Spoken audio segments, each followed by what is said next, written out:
bangamuzwa inyawo zakhe sondela ngasemnyango utheme eduze nomnyango ngawuze shutha umshini ngangithi umnyango uzovula isicaba lesakhona bekuyisicaba lesi engathi siwuthayela kodwa uqinaqinile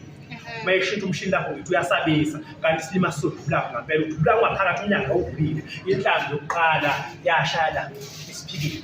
sejazi yashaya isiphika sejazi yavumela ngale wathi uyaphinda ngesibili yashaya isigqoko bangangigqoka isigqoko esokuyilayo yashaya isigqoko sandisa sayisawela phansi ngangizwa ukuthi ngithini ngizwa kahle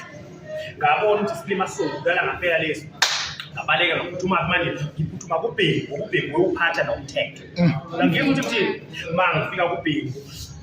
ubhengu afika landula inhlamvu athi ubhengu hayi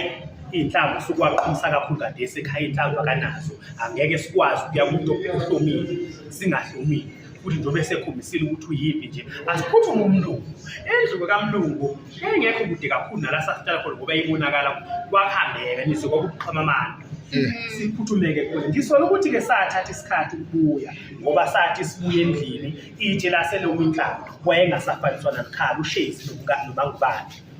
kodwa ngaqaphela phansi ukuthi kwakumanzi engathi isandla kusuke ngazishukile bekade kumbongo athi ubhekwa kubizwa amaphoyisa kwabuye kwanqaba yomlungu wathi amaphoyisa masuwabiza sothi siwabizelana ngoba